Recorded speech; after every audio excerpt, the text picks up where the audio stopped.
The final sensation of my previous life was my face pressed against cheap linoleum, my mouth filling with copper.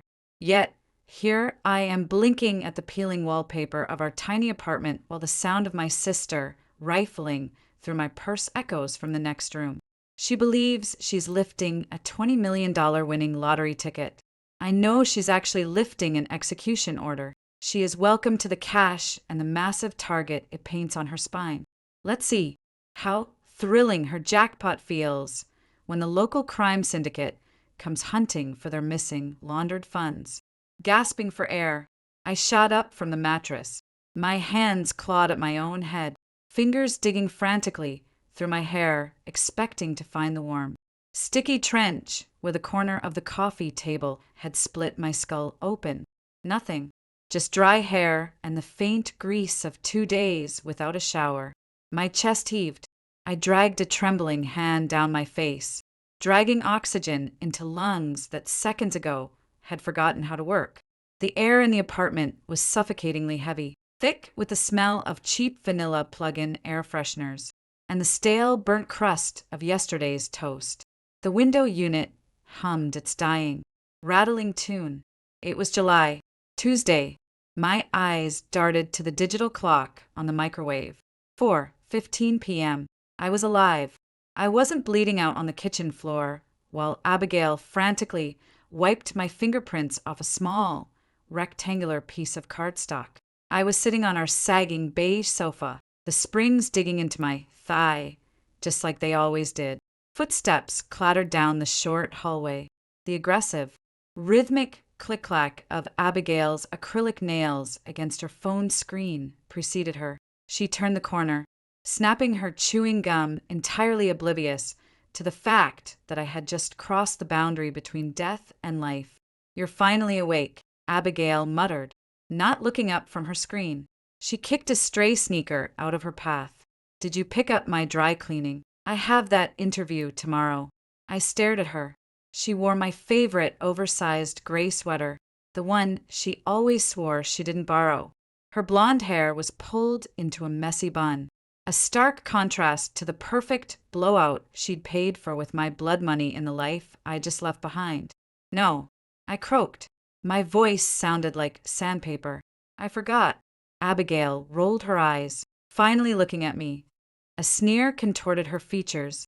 "Useless. Literally useless. Holly, I swear to God I have to do everything myself in this place." She brushed past me toward the kitchen island. That was when I saw it. Resting innocuously next to a stack of unpaid electric bills was the ticket. It was a scratch-off, technically, but tied to the local mid-state draw. I bought it at Rossi's corner store 3 hours ago. In my past life, I had absent-mindedly checked the numbers on my phone, right about now screamed in joy, and hugged my sister. We were rich. We were out of this dump. $20 million. Abigail wanted to hold it. Then she wanted to claim it in her name for tax purposes. Then she tried to put it in her purse. Ikateam. She shoved me. My heel caught the edge of the frayed rug. The heavy oak coffee table was right behind me. Crunch. Darkness. Then the fading, agonizing realization that my sister was leaving me to choke on my own blood while she called an Uber to a hotel downtown. Now, what's its hit? I didn't reach for the ticket. I didn't say a word. I just sat there feeling the sweat pool at the base of my neck, listening to the heavy thud of my own heartbeat. Abigail tossed her keys onto the counter. They landed inches from the ticket. She paused. I saw the exact moment her eyes registered the familiar logo of the State Commission. She glanced at me. I kept my face blank, feigning a groggy post-nap stupor. She slid the ticket closer to herself, casually pretending to look for a pen. "Did you buy this?" she asked, her tone entirely too flat. "Yeah." He lied smoothly. "Just grabbed one when I got coffee. Didn't win anything on the scratch part. Didn't bother checking the draw numbers underneath." "Right." Abigail's hand hovered over it. She looked at me again, her eyes narrowing slightly, finding no resistance.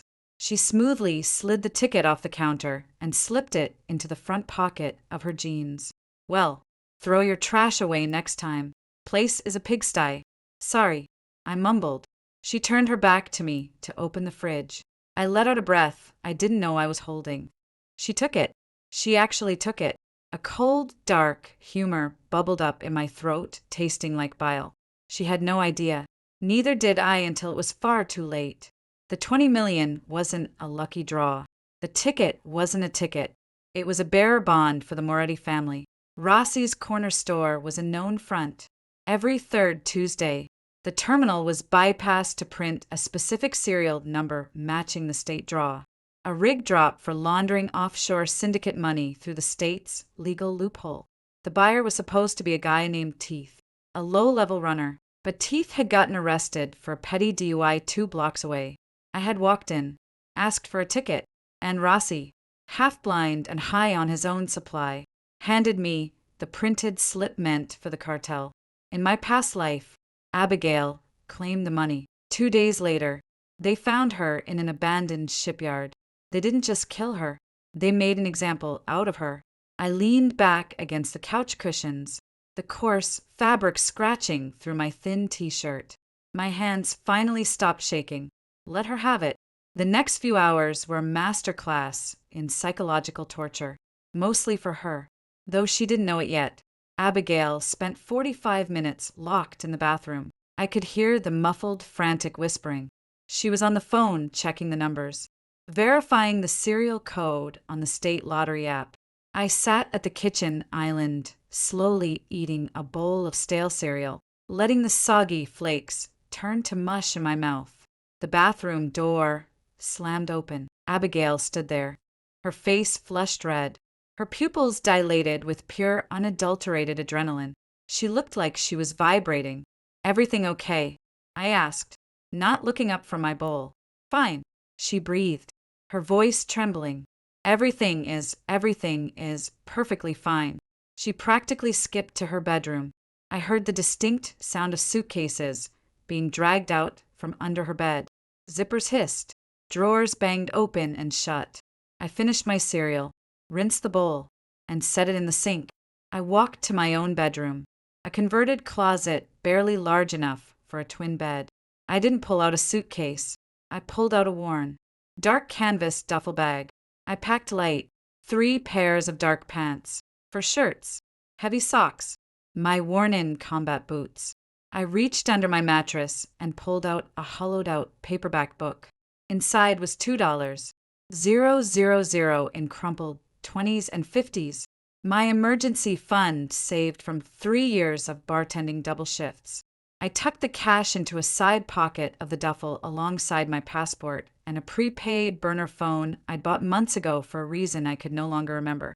My room shared a thin wall with the living room. I heard Abigail dragging her heavy hard-shell suitcase across the floorboards. "Holly," she called out. Her voice was dripping with a sickly sweet condescension I hadn't heard since she convinced our mother to give her the car I paid for. I walked out. She was standing by the front door wearing her best leather jacket, a smug, tight-lipped smile plastered across her face. "I'm leaving," she announced. "Or where are you going?" I asked, playing my part. I let my brow furrow and feigned confusion. "What about the rent?" "It's due on Friday." Abigail let out a short, sharp laugh. It was a cruel sound. "Rent. You worry about the rent. I have a friend who needs me downtown for a few days, maybe longer. Honestly, I've outgrown this place. And frankly, Holly, I've outgrown carrying you." I looked at her, really looked at her. She was my flesh and blood. We had shared scraped knees and stolen cigarettes. But looking at her now, clutching the strap of her expensive purse where my death sentence lay resting, I felt absolutely nothing. No anger, no betrayal, just a hollow, echoing emptiness. She reached into her pocket and pulled out 3 crumpled $20 bills. She threw them onto the floor between us.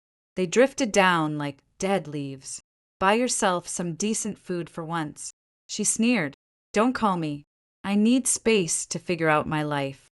She turned the deadbolt and stepped out into the dim hallway. The heavy metal door slammed shut behind her, the noise vibrating through the cheap drywall. I didn't pick up the money. I walked over to the window and peered through the dusty blinds. We lived on the third floor. I watched Abigail emerge onto the sidewalk below, struggling slightly with her heavy suitcase. She hailed a yellow cab, shoved her luggage into the trunk, and climbed in. The tail lights faded into the evening traffic. She was going to the Bellagio Hotel downtown. I knew this because, in my past life, that's where the police traced her final credit card transaction. She would spend the night drinking overpriced champagne, planning her new life, waiting for the lottery commission office to open at 9:00 a.m. She wouldn't make it to 9:00 a.m. I glanced at the clock. 6:30 p.m. Rossi would have realized his mistake by now. Teeth would have sobered up in a holding cell and made his phone call. The Moretti family was currently tearing apart the corner store, pulling the security footage. They would see my face. They would track my credit card from the coffee purchase. They would find this address. I had roughly 2 hours. I didn't panic. The panic had burned out of me the moment my skull hit the coffee table in the previous timeline. Now, I operated on a cold, mechanical instinct. I wiped down the kitchen counters, erasing my fingerprints out of pure paranoia. I grabbed a rag and wiped the doorknobs, the fridge handle, the bathroom sink. I was a ghost. I had to be. By 7:45 p.m., the apartment was dark.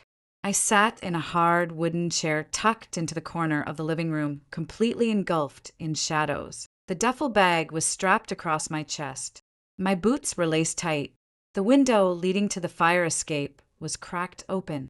The humid night air bleeding into the room, smelling of exhaust fumes and impending rain. I waited. The city outside hummed with its usual indifferent noise. Sirens wailed in the distance. A dog barked 2 streets over. But inside the apartment, the silence was thick enough to choke on. At exactly 8:12 p.m., the floorboards in the hallway creaked. It wasn't a normal step. It was heavy, deliberate, the sound of someone who didn't care if they were heard, but moved with a predatory slowness anyway. My heart kicked against my ribs. I pressed my back harder against the wall, merging with the shadows. A sharp metallic scrape echoed from the front door. Someone was testing the lock, not picking it, testing its structural integrity. Then came the knock. It wasn't a police knock. It wasn't a neighbor asking for sugar. It was 3 slow, rhythmic thuds that vibrated through the floor beneath my boots. Thud, thud, thud. Silence stretched. "We know you're in there, sweetheart." A voice rasped through the wood. It was a gravelly baritone, thick, with a South Side accent. "Rossi's cameras are top-notch. You got something of ours. Open the door. Hand it over. And maybe we don't break your legs." I held my breath. I didn't move a muscle. "Suit yourself." The voice sighed. The door didn't burst open with a dramatic kick. It was worse. There was a sickening crack of splintering wood as a heavy iron pry bar was jammed between the door and the frame. A grunt of effort, and the deadbolt tore straight through the cheap pine casing. The door swung open, hitting the interior wall with a muted thud. 2 men stepped into the apartment. The streetlights from the window caught them in jagged silhouettes. They wore cheap, ill-fitting dark suits, but their shoes, thick-soled, expensive leather, clicked sharply against the linoleum. The first man was built like a cinder block, his neck thick and tattooed. The second man, the one who had spoken, was leaner, holding a silenced pistol down by his thigh with a casual, practiced ease. The smell of cheap musk cologne and the sharp ozone scent of gun oil flooded the room. "Check the bedroom," the lean man ordered softly. The cinder block moved. He didn't bother turning on the lights. He kicked my bedroom door open, stepping inside. A second later, he emerged. "Clear. Clothes are gone. Looks like she packed up. Kitchen." They moved through the small space with terrifying efficiency. I watched them from my dark corner, entirely motionless. My chair was wedged behind the open coat closet door, a blind spot unless they physically stepped behind it. "She ran." The cinder block grunted. "Bitch figured it out." The lean man holstered his weapon, pulling out a sleek smartphone. The screen illuminated his face highlighting a jagged scar across his cheekbone. He dialed a number. Yeah, boss. He said, his voice dropping an octave in deference. It's Leo. We're at the apartment. She's not here. Looks like she grabbed her and bolted. A pause. The voice on the other end was tinny sharp. Understood. Leo replied. We'll run her plates. Check the local motels. She can't get far with a piece of paper. He hung up. Declan ain't happy. Leo muttered to his partner. Declan. The name sent a shard of ice into my stomach. Declan Moretti. He wasn't just a boss. He was an architect of suffering. In my past life, Abigail's autopsy report. The parts leaked to the press anyway. Detailed injuries that suggested she'd begged for death long before it arrived. Let's tear the place apart anyway. The cinder block suggested. Maybe she left a clue. A diary, or some. They started pulling drawers out of the kitchen island, dumping silverware onto the floor with a deafening crash. It was my cue. While the cinder block was loudly emptying the pantry, and Leo was examining a stack of mail on the counter, I slowly, agonizingly slid out of the chair. Every muscle in my legs burned with the effort to remain completely silent. I took a step backward toward the cracked window. My boot brushed against a stray, crumpled napkin on the floor.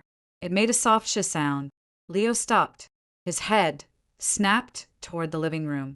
Did you hear that? He whispered. I froze. I was 3 feet from the window. The fire escape was right there. Here with the rats in this dump. The cinder block grunted, tossing a cereal box over his shoulder. Leo didn't answer. He drew his gun again, stepping slowly out of the kitchen, his eyes scanning the darkness. He was looking directly at the corner where I stood, but the shadows were thick. He took a step closer. I didn't have time to be a ghost anymore. I spun, grabbed the windowsill, and launched myself forward. Hey! Leo shouted, the silence shattering. I hit the rusty iron grates of the fire, escape the impact jarring my teeth. Behind me, a sharp thwip sounded, and a bullet struck the brick wall inches from my head, showering my neck in sharp, stinging dust. I didn't look back. I scrambled down the iron stairs, my boots clanging loudly against the metal. The air was thick and humid, but it felt like ice in my lungs.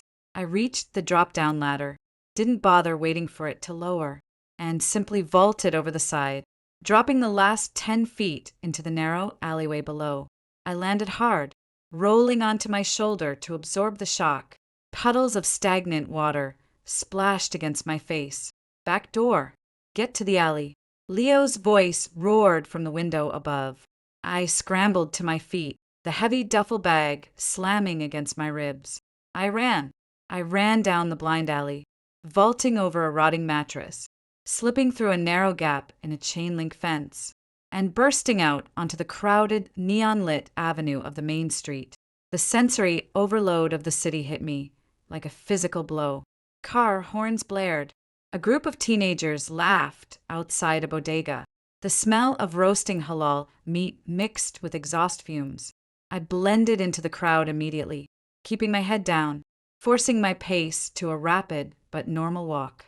I glanced at my reflection in the dark glass of a closed pawn shop. My face was pale, streaked with dirt and brick dust, but my eyes were completely lucid.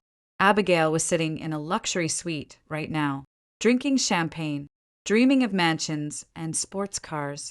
She had the ticket. She had the target. I patted the side pocket of my duffel bag, feeling the thick stack of cash and the hard plastic of the burner phone. I was broke. I was homeless. I was being hunted by proxy. But I was alive, and for the first time in my 2 miserable lives, I was holding the cards. I knew exactly where Abigail was going tomorrow morning, and I knew exactly who would be waiting for her. Rain streaked the grease-filmed window of the all-night diner. It was a slow, agonizing drizzle that made the city look like a rotting corpse under a gray sheet. I sat in a vinyl booth near the back, the torn seating biting into my thighs. My left shoulder throbbed a steady, rhythmic pulse of pain from the alleyway drop, radiating up my neck and settling behind my eyes. I took a sip of the diner coffee. It tasted like burnt pennies and industrial soap. I swallowed it anyway, letting the scalding liquid burn a path down my throat. It was fuel. It was grounding. My duffel bag rested heavily against my boots under the table. Every time the bell above the diner door jingled, my hand instinctively drifted toward my thigh muscles, tensing, ready to bolt. But it was only ever tired nurses coming off the night shift or sanitation workers seeking refuge from the damp chill.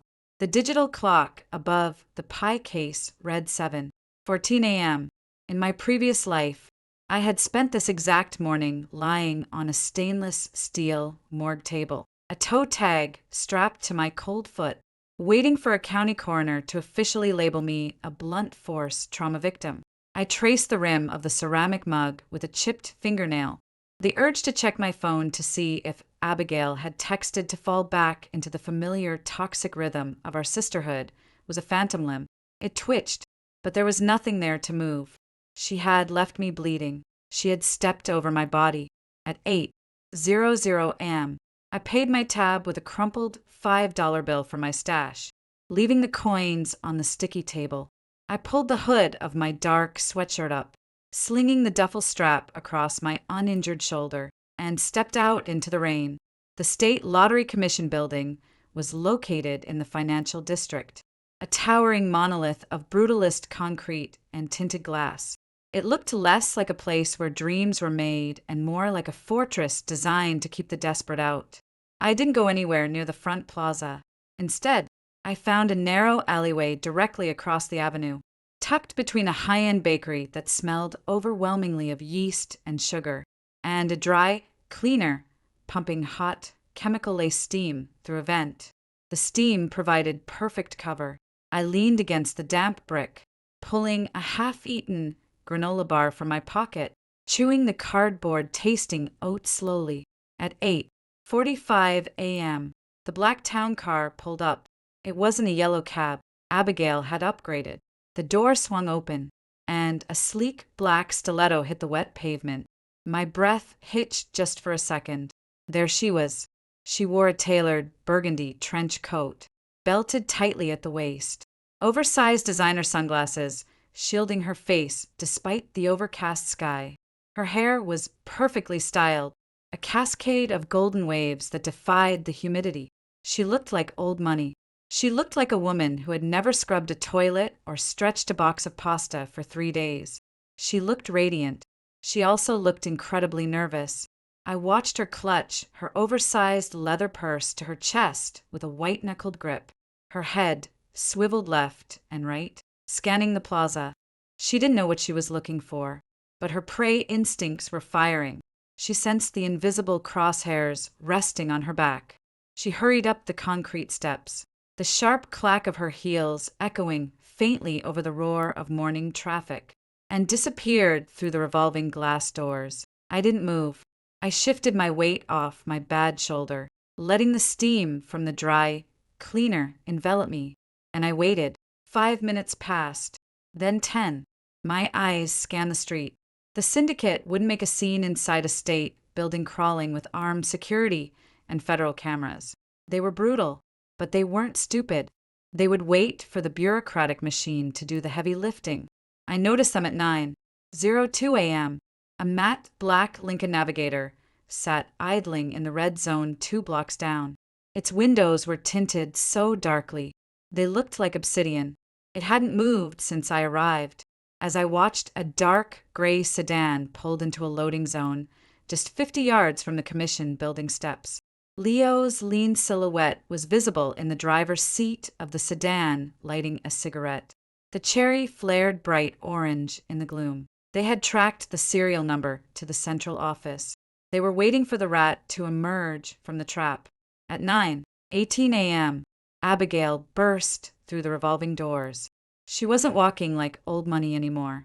She practically stumbled down the concrete steps, her pristine trench coat flapping open in the wind.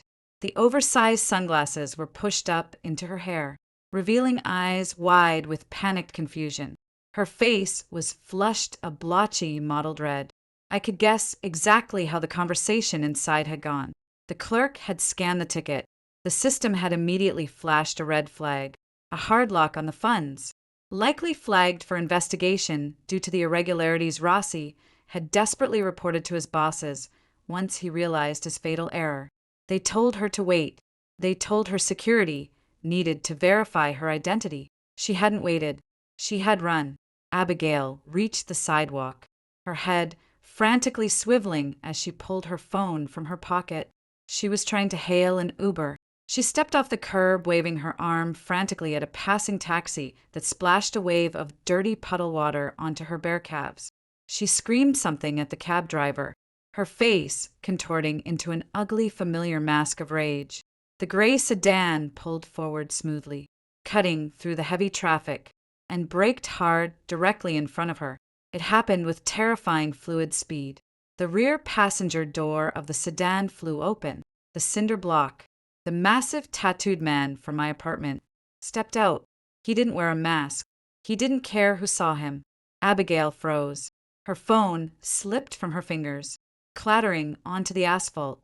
The cinder block grabbed her by the lapels of the burgundy coat. Abigail opened her mouth, scream building in her lungs, but the man shoved her backward, violently slamming her spine against the door frame of the sedan. The impact knocked the wind out of her. Her scream came out as a strangled, wet gasp. "Get in." I saw his mouth form the words, though I couldn't hear him over a passing bus. Abigail thrashed. She brought her stiletto heel down hard, aiming for his instep, but he merely shifted his weight, catching her leg and twisting it sharply. She shrieked, her body buckling in agony. People on the sidewalk stopped.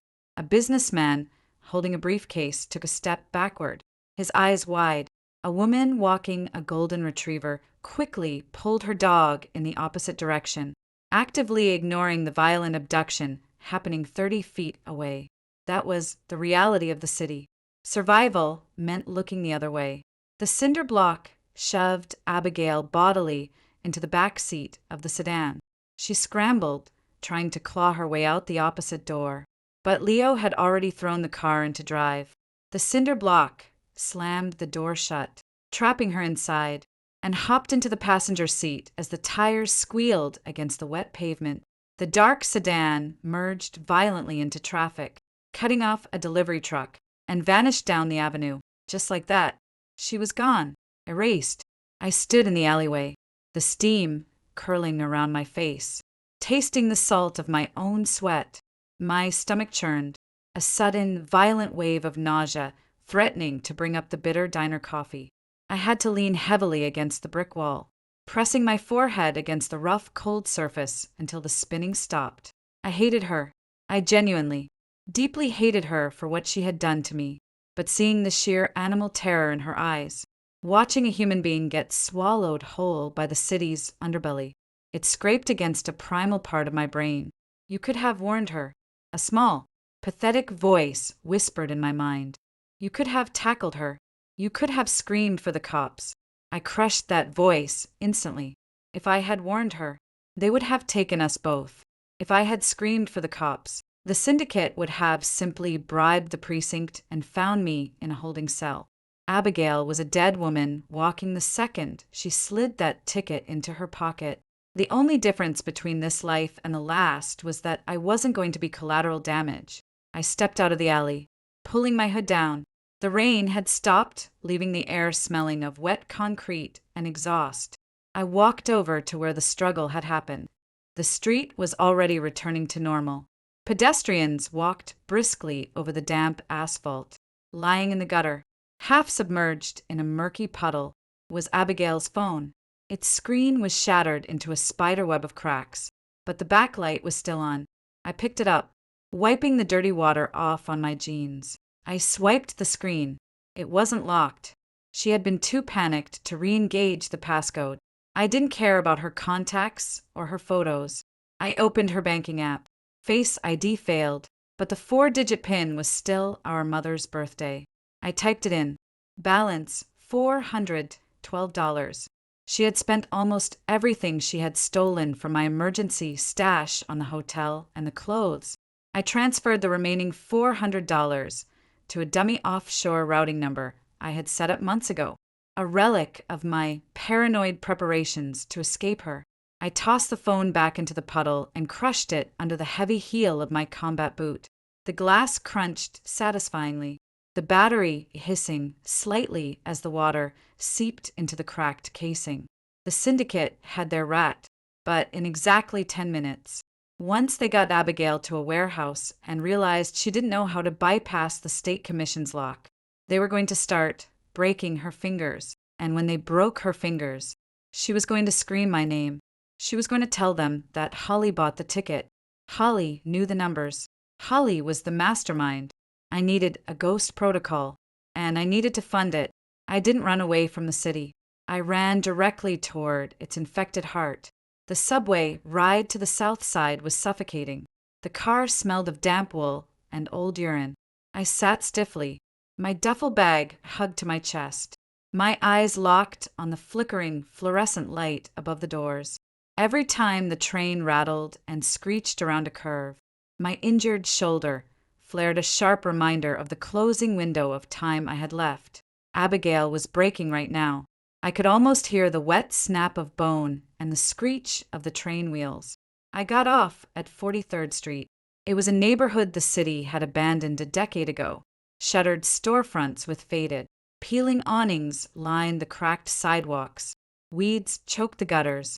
Rossi's corner store sat at the end of the block, looking entirely unremarkable. The neon open sign in the window was off. The heavy steel security grate was pulled halfway down. Rossi was the weak link. He was a low-level bookie and fence who used the bodega as a front. He was the one who handed me the ticket. He was the one who screwed up the Moretti family's laundering drop. The syndicate wouldn't kill him immediately. They needed him to fix the mess first. But he was terrified. He was bleeding from a self-inflicted wound. And I was the shark circling the water. I ducked under the half-lowered metal grate and pushed the glass door. It was locked. I didn't bother knocking. I walked down the narrow alley flanking the store, stepping over rotting trash bags that buzzed with aggressive summer flies. The heavy steel security door at the back was painted a peeling industrial gray. I pulled my burner phone from my pocket and dialed a local number I had memorized during a very dark, very drunk night of research 3 years ago. It rang twice. Rossi's. A voice answered. It was thick, wet, and trembling. Open the back door. Rossi, I said, pitching my voice as low and flat as I could. Or I call Declan Moretti directly and tell him exactly how much you've been skimming off the top of his drops for the last 6 months. Dead silence on the line. I could hear the ragged, wheezing inhale of a man having a localized panic attack. Who is this? He stammered. The ghost you sold a $20 million problem to. I replied, You have 10 seconds. I hung up. I stood in the humid, garbage-scented alley, counting slowly in my head. 1, 2, 3. At 7, the heavy metallic thunk of a deadbolt sliding back echoed through the door. The heavy steel creaked outward. Rossi stood in the doorway. He looked like walking death. He was a short, heavily sweating man in his late 50s wearing a stained white undershirt and suspenders. His face was the color of old oatmeal, his eyes darting frantically past me to check the empty alley. He was clutching a small, snub-nosed revolver in his shaking right hand, but the barrel was pointed at the ground. Put the pop gun away, Rossi, I said, stepping forward. I didn't wait for an invitation. I shouldered past him, the canvas of my duffel bag scraping roughly against a sweaty arm, and stepped into the dim, cramped back room of the bodega. The room smelled intensely of stale cigar smoke, old paper, and fierce sweat. Cardboard boxes stacked to the ceiling created a claustrophobic maze. A single desk sat in the center covered in a chaotic mess of scratch-off tickets, rubber bands, and half-empty bottles of cheap whiskey. Rossi locked the door behind me and turned, his hands shaking so badly the gun rattled. You're the girl, he breathed, his voice a hoarse whisper. From the camera. You're the one who took it. You handed it to me. I corrected sharply, staring him down. I let my eyes drop to the gun. then back to his face, conveying a cold indifference I definitely didn't feel. My heart was hammering against my ribs like a trapped bird, but I kept my posture loose, arrogant. And now your bosses have my sister, which means in about 10 minutes, they're going to come looking for me. They're going to kill us all. Rossi whimpered, pacing the small space behind his desk. He wiped his sweaty forehead with the back of his hand. Teeth got pinched. I panicked. The machine was bypassed. I just handed the slip to the next person in line. I didn't look. Oh God, Declan is going to skin me alive. Declan doesn't care about your excuses, I said, walking slowly toward his desk. He cares about his money. The ticket is useless right now. It's locked in the state system because you reported the terminal error. Rossi stopped pacing. He stared at me, his bloodshot eyes widening. How do you know that? I know a lot of things. I know you've been cooking the books on the secondary drops. I know you keep a physical ledger of the Moretti family's offshore routing numbers to manage the skim. I leaned over his desk, planting my hands flat on the sticky wood. And I know where you keep it. I didn't actually know where he kept it. It was an educated guess based on years of observing the petty paranoid habits of desperate men. Rossi's gaze flicked instinctively toward a loose floorboard beneath a stack of expired beer crates in the corner. Bingo. You have two choices, Rossi, I said, my voice dropping to a dangerous, conspiratorial whisper. Choice 1. I walk out of here, call Leo, and tell him you gave me the ticket on purpose to sabotage the drop, and that you're planning to skip town with the skim money. You'll be dead before the sun sets. He swallowed hard, the atoms apple-bobbing in his thick throat. And choice 2. You give me the ledger, I said, holding out my hand.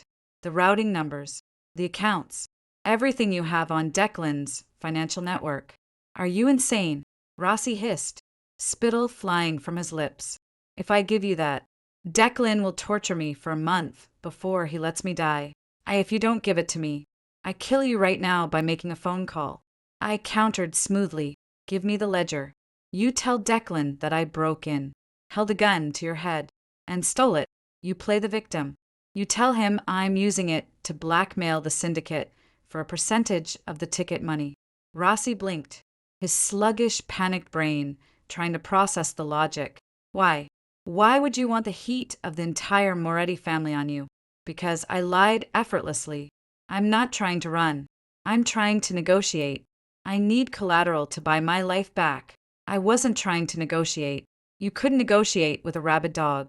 You could only shoot it or trap it. The ledger wasn't a bargaining chip. It was a bomb. If I had Declan Moretti's entire laundering network in my hands, I could anonymously leak it to the federal authorities. The FBI wouldn't care about a stolen lottery ticket when they had the holy grail of syndicate finances.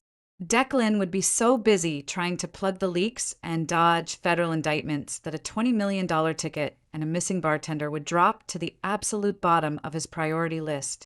The floorboard, I demanded, pointing at the beer crates. Now, Rossi hesitated. His finger twitched on the trigger guard of the revolver. I didn't flinch. I let out a harsh, cynical laugh. Do it, Rossi. Shoot me. Then explain my dead body in your back room when Leo shows up to ask why the drop is locked. See how that plays out. His shoulders slumped. The fight drained out of him, leaving only a hollow, pathetic shell of a man. He placed the revolver on the desk, walked over to the crates, and dragged them aside. He pried up the loose floorboard with his fingernails, reaching into the darkness. He pulled out a small black moleskin notebook wrapped tightly in a plastic Ziploc bag. He handed it to me. It felt surprisingly light for something that held the weight of 100 murders and $1 billion in dirty money. You're a dead woman, Rossi whispered, staring at the notebook in my hand. We all are, I replied, unzipping my duffel bag and dropping the ledger inside, right next to the cash. Some of us just know the exact date. I turned my back on him and walked toward the steel door. As I gripped the handle, my burner phone vibrated aggressively in my pocket. It wasn't a call. It was a text. I pulled it out. The screen lit up the dim room. Unknown number. We have your sister. She talks very fast when she's missing fingernails. We know who you are. Holly, bring the ticket to the Navy Yard Pier 4. You have 1 hour or we mail her back to you in pieces. I stared at the glowing letters. The cold, mechanical part of my brain analyzed the data. Abigail had lasted exactly 14 minutes before she broke. It was almost impressive. I typed a reply with one thumb, the plastic keys clicking softly in the quiet room. Holly, keep her. I have Rossi's ledger. Check your email in 5 minutes. I hit send. I snapped the burner phone shut, shoved it into my pocket, and pushed the heavy steel door open, stepping back out into the bright, unforgiving light of the city. The game was no longer about survival. It was about mutual destruction. Rainwater soaked through my thin sneakers, chilling my toes as I navigated the broken pavement of 43rd Street. I didn't look back at the bodega. The little plastic bag containing Rossi's ledger felt like a block of radioactive isotope burning through the side pocket of my duffel bag. I needed a scanner, an untraceable IP address, and 50 cents, 3 blocks down, squeezed between a discount electronics store selling stolen cell phones and a dimly lit laundromat, sat a decaying internet cafe. It was a relic from the early 2000s, kept alive strictly by immigrant remittances and people who needed to disappear online. I pushed through the glass door. The bell above didn't ring. It just gave a pathetic, rusty scrape. The air inside smelled of stale ramen seasoning, cheap floor wax, and body odor. Neon blue lights buzzed angrily from the custom PC towers lining the wall. Terminal 6, the teenager at the front desk muttered, barely looking up from his mobile game. I slapped a crumpled dollar bill on the sticky counter and walked past him. Terminal 6 was tucked in the back corner, shielded by a cracked plastic partition. I sat down on the faux leather chair. The seat cushion hissed, deflating under my weight. My left shoulder was screaming now, a hot, stabbing pain that radiated down to my fingertips. I ignored it. I unzipped the duffel bag, pulled out the moleskin notebook, and laid it flat on the desk. My hands were shaking. I stared at my own fingers, watching the slight, uncontrollable tremor. It wasn't fear. It was adrenaline crashing against exhaustion. I opened the notebook. Rossi's handwriting was tiny, cramped, and meticulous. Pages and pages of dates, routing numbers, offshore shell company names in the Caymans and Belize, and staggering dollar amounts. Beside each cluster of numbers were initials. DM Declan Moretti. I pulled out my burner phone, switched it to camera mode, and started taking pictures. Click, turn page. Click, turn page. The mechanical rhythm grounded me. I took 74 photos capturing every single page of the butcher's ledger. Next, I opened a dark web browser on the terminal. My fingers flew across the sticky, crumb-filled keyboard.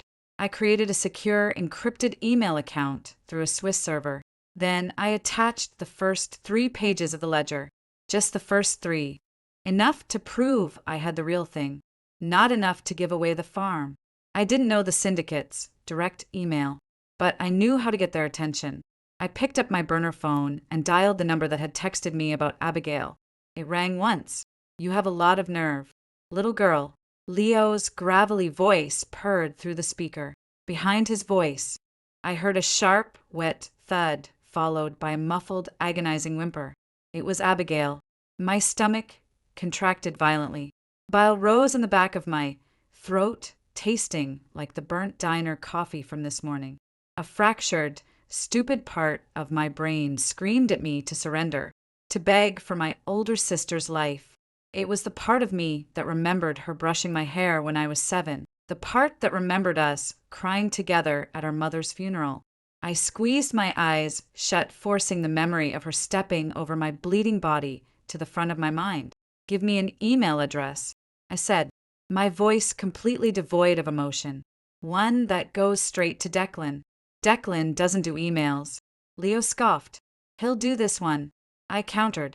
Unless you want to explain to him why the FBI Cyber Division just received his entire offshore routing history for the last 4 years.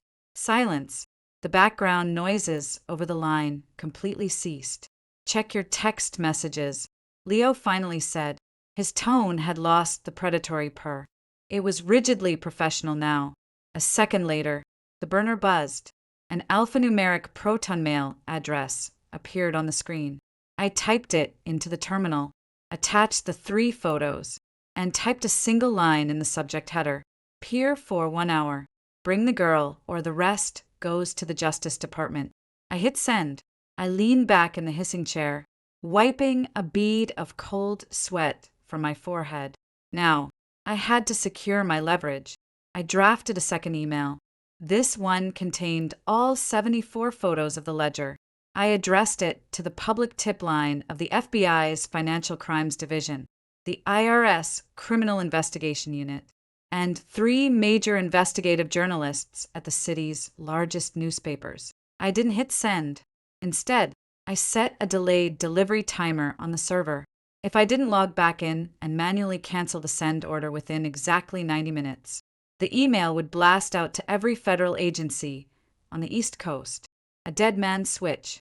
It was amateur hour, a trick I learned from a late-night spy movie, but it was the only insurance policy I had. I wiped the keyboard down with my sleeve, deleted the local browsing history, and grabbed my duffel bag. I left the internet cafe and walked back out into the gray, oppressive morning. I had 45 minutes to get to the Navy Yard. The Navy Yard wasn't actually used by the Navy anymore. It was a sprawling, rusted graveyard of decommissioned shipping containers, rotting dry docks, and shattered concrete. The city kept promising to redevelop it into luxury waterfront condos, but the toxic sludge in the soil kept the developers at bay. It was isolated, quiet, and completely lawless. I arrived at Pier 4 with 10 minutes to spare. The wind coming off the harbor was brutal. It whipped my hair across my face, carrying the sharp, briny stench of dead fish and diesel fuel. I walked past a mountain of crushed crab traps and stood in the center of the cracked concrete pier, the gray water churning violently against the pilings below. I didn't try to hide. Hiding implied I was prey. I stood directly under a rusted, towering crane, my duffel bag resting by my feet, my hands shoved deep into the pockets of my sweatshirt. At exactly 11:00 a.m., the convoy arrived. Not one, but 2 matte black Lincoln Navigators slowly rolled down the access road, their tires crunching loudly over broken glass and loose gravel. They parked side by side 30 yards from where I stood, blocking the only exit off the pier. The doors opened in unison. Leo stepped out first, his hand resting casually on the butt of the pistol tucked into his waistband. The cinder block followed his knuckles, wrapped in white medical tape. 2 other men I didn't recognize stepped out of the second vehicle, holding short-barreled tactical shotguns. Then the rear door of the lead SUV opened. Declan Moretti stepped onto the concrete. He didn't look like a mob boss from the movies. He didn't wear a flashy suit or a fedora. He wore a simple tailored charcoal overcoat over a black cashmere turtleneck. His silver hair was neatly cropped, his face weathered but handsome. He looked like a ruthless venture capitalist. "Bring her," Declan ordered softly, not taking his eyes off me. The cinder block reached into the back seat and dragged Abigail out by the collar of her once pristine burgundy coat. I stopped breathing. The coat was torn and stained dark with wet mud and blood. Abigail couldn't stand on her own. Her left leg gave out, buckling at an unnatural angle. The cinder block held her up by her armpits. Her face God. Her face. Her left eye was swollen, completely shut. An angry purple mass of bruised tissue. Blood leaked sluggishly from her nose, painting her lips a dark, rusty crimson. She looked up through her one good eye, squinting against the harsh gray light.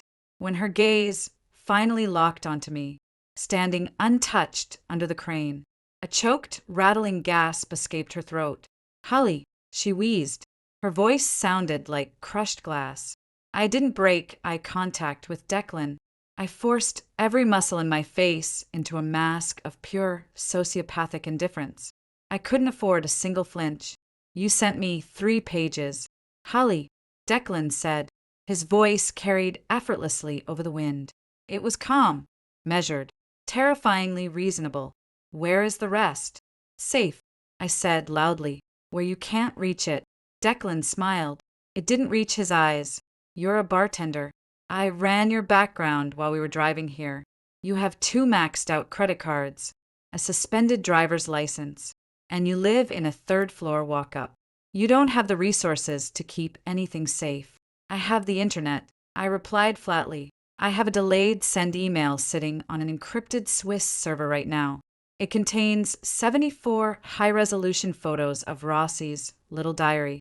It's programmed to automatically forward to the FBI, the IRS, and the state prosecutor in exactly 41 minutes.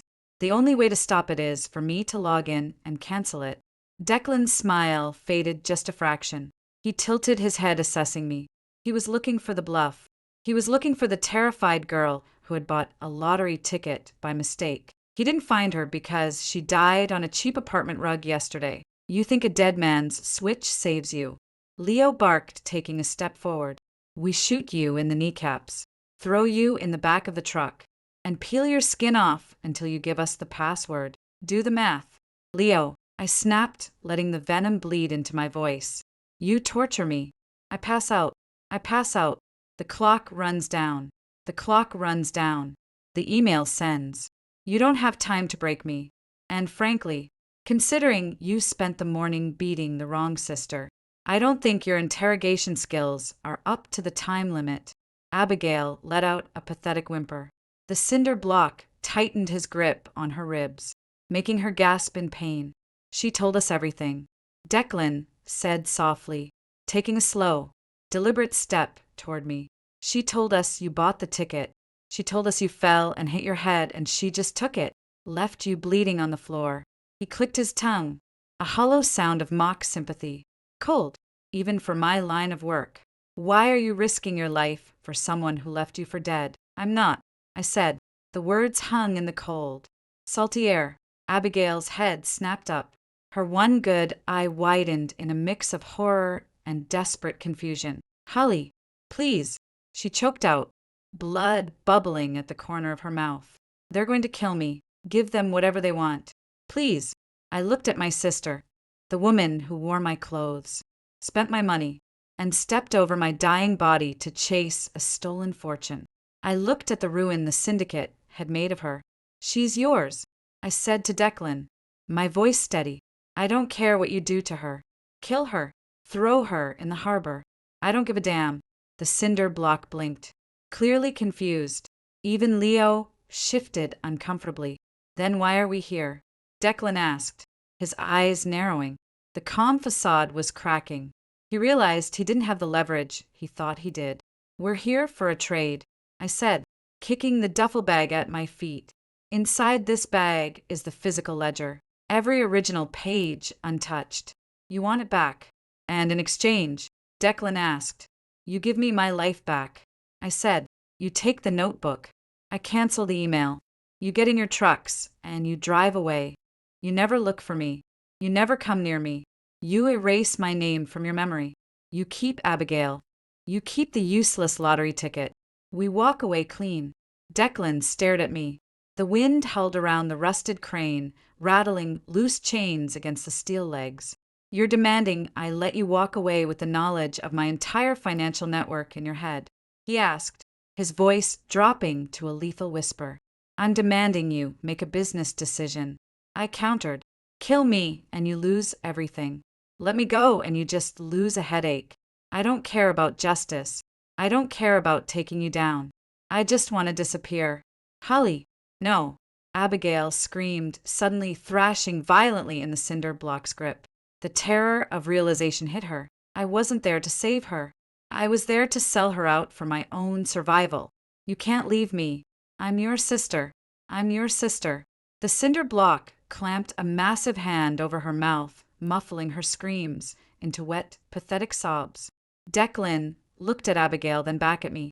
He slowly reached into his overcoat and pulled out a sleek suppressed handgun. He didn't point it at me.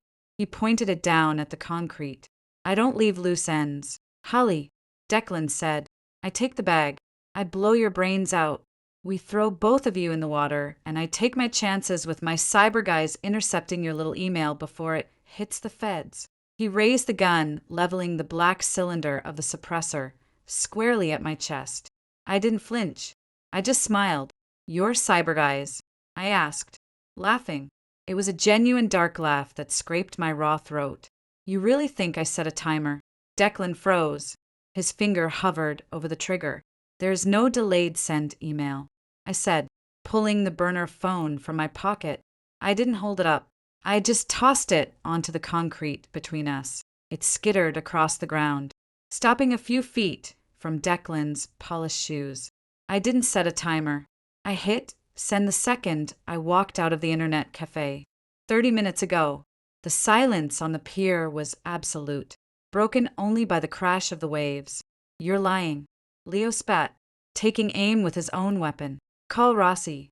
I challenged, staring directly into Declan's eyes. Call him right now. Ask him what's happening outside his bodega. The FBI field office is 4 blocks from 43rd Street. If they got the email 30 minutes ago, they're already breaching his door. Declan's face hardened into a mask of pure, unadulterated fury. He didn't break eye contact with me, but he nodded sharply at Leo. Leo pulled his phone, dialed a number, and held it to his ear. 10 seconds passed, then 20. Straight to voicemail. Leo muttered, his face turning pale. Try your offshore accounts. I suggested softly. Try logging into the Belize shells. See if the State Department has frozen the routing yet. Declan didn't check. He knew. He could see the absolute lack of fear in my eyes. I had already dropped the bomb. The standoff wasn't a negotiation. It was a distraction, faintly carried on the harsh harbor wind. A new sound bled into the atmosphere. Sirens. Not just one. A chorus of them wailing from the main highway, growing louder, multiplying. The piercing shriek of police cruisers mixed with the heavy low hum of armored federal transport vehicles. Boss, one of the men with the shotgun said, his voice cracking with panic. He pointed toward the access road. Dust was kicking up a mile away. Flashing red and blue lights glinted through the rusted shipping containers. They tracked your cell phones. Declan, I said, the email included the burner numbers you used to text me. You brought the entire federal government right to you. Kill her, Declan roared, his calm facade shattering into violent rage. He pulled the trigger. I was already moving. The second I saw his shoulder tense, I dove hard to my right, scrambling behind the massive steel leg of the crane. The bullets sparked violently off the concrete where I had just been standing, spraying rock shards against my shins. Feds are on the road. We got to go. Leo screamed over the wailing sirens. Shotgun blasts echoed, tearing chunks of metal off the crane as I curled into a tight ball, covering my head. But they weren't advancing. They were laying down, covering fire. Leave the girl. Get in the cars, Declan commanded. I heard a heavy thud as the cinder block dropped Abigail onto the concrete. Car doors slammed in rapid succession. Engines roared to life, tires screaming in protest as the heavy SUVs violently reversed, desperately trying to maneuver out of the dead-end pier before the barricade arrived. I stayed pressed against the rusted steel, my heart hammering a frantic rhythm against my ribs. I waited until the screech of tires faded back down the access road, replaced entirely by the deafening approach of the sirens. I slowly peeked out from behind the crane. The SUVs were gone. Abigail was lying on the cold concrete, 20 feet away. She was curled into a fetal position, shivering violently, her ruined face pressed against the damp ground. She wasn't looking at me. She was just sobbing. Broken. Shattered noises. I picked up my duffel bag from where I had dropped it. I walked over to her. My boots crunched softly on the gravel. I stood over her, looking down at the matted blonde hair, the blood-stained designer coat. She looked up at me. Her good eye was glazed. pleading. "Holly," she whispered, "help me up. Please, they're coming. We have to go." I reached into the pocket of my jeans. I pulled out the 3 crumpled $20 bills she had thrown at me in the apartment yesterday. I let them slip through my fingers. They fluttered down in the cold wind, landing on her chest. "Buy yourself a decent lawyer," I said quietly. I didn't wait for her response. I turned my back on my sister and walked toward the edge of the pier, slipping down a narrow maintenance ladder, just as the first black FBI Suburbans violently skidded onto the concrete above. I dropped into the shadows beneath the docks, navigating the rotting wooden pilings, disappearing entirely into the underbelly of the city. The air conditioning in the international terminal was freezing. I sat in a hard plastic chair near Gate 14, nursing a black coffee that actually tasted like real beans, not burnt pennies. I checked my new prepaid smartphone. The news was already breaking. Massive federal raid on the Moretti crime syndicate.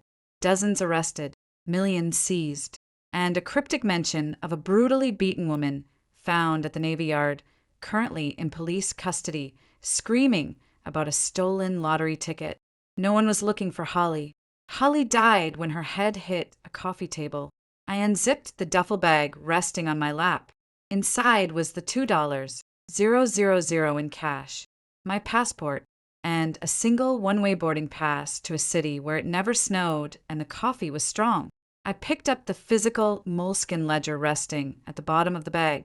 I hadn't left it at the pier. I'd given the feds the photos, but I kept the original. A girl needs an insurance policy in her new life after all. Flight 402 to San Juan is now boarding. The intercom chimed. I zipped the bag, slung it over my uninjured shoulder, and stood up. My body still ached. My neck was stiff. I had nothing but the clothes on my back and a notebook full of blood money. But as I walked toward the gate, handing my ticket to the smiling attendant, I took a deep, clear breath. It tasted like freedom. That's how you turn a stolen jackpot and a death sentence into a one-way ticket to a clean slate. Abigail wanted the money. She got the nightmare that came with it. If this brutal dive into loyalty, betrayal, and survival kept you on the edge of your seat, smash that like button right now. Share this story with someone who thinks they have family drama. This will give them a whole new perspective. Don't forget to subscribe to the channel and ring the notification bell so you never miss another dark, twisted narrative. Drop a comment below. What would you do with the ledger? See you next time.